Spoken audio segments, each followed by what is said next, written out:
Hey y'all, it's Anime Man, and today I am going to be reviewing episode 8 of Utau. And my goodness, first half of the episode, I thought we were going to have one of those slow Utau episodes. And while it did feel slow, it already at least gave me more vibes than episode 7. But then the second half just was a slap in the face in the positive way emotionally when I was just impressed. And let me start off by mentioning, I love how this episode finally explains why Mitsuki has way more large amounts of trust levels with Takia than the typical student would have with the teacher, because when it reveals that they actually had sex weeks ago, I was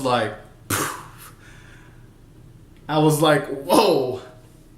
And it puts into characterization why she trusted in Takia when it came to the whole confiding into him that real Shoji's acting strange and all that, because normally you would think a teacher in that position would talk to another teacher or an older authority, but now that we know they had sex, it's like, oh, okay, that makes sense. And then it also helped explain why Mio was acting kind of cold towards Takia too, because she had feelings for Takia and she still does like Takia. But then obviously that kind of thing with like seeing the person you like have sex with the teacher would kind of set you off. So that also helps give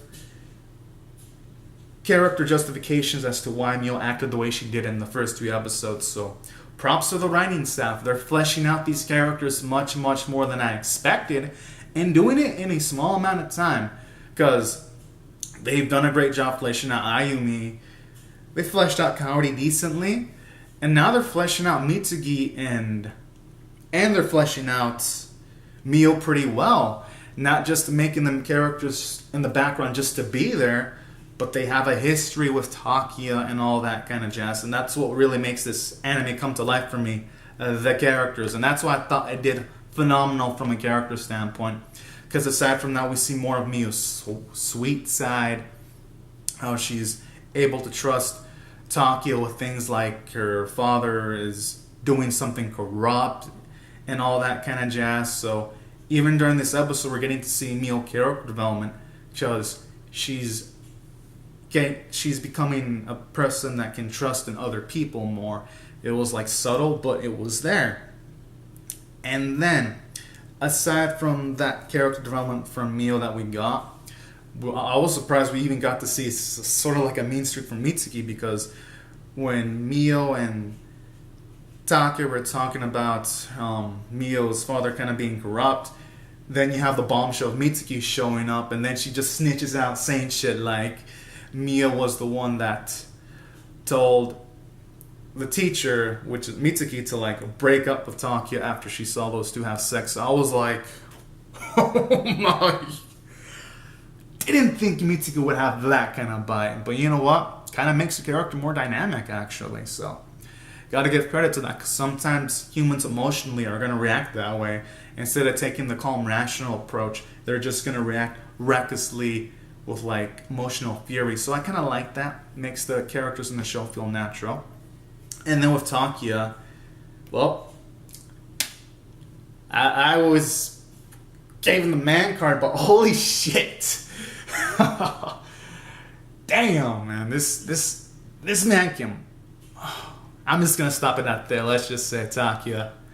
I've got more respect for this character after seeing this week's episode. My goodness, already graduated even before the series started. What a badass!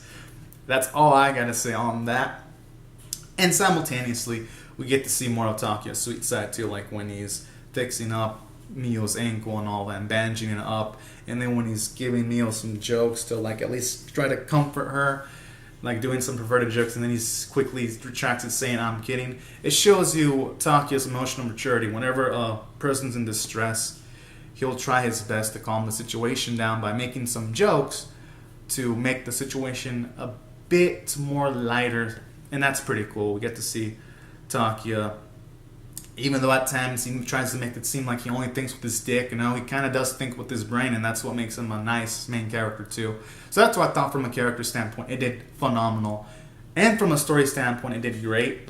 Because aside from all that, we get to get a bombshell that's revealed that someone exposed Mio's father, and then she blames Takia for that, which, in a way, kind of makes Mio feel a little bit bitchy, but you gotta look at it from her perspective. I don't think she's a bitch because she's going through a lot. She just barely told Takia all the she barely told Takia that her father is doing something corrupt, and then the next day afterwards, it's revealed, all the information about her father's revealed.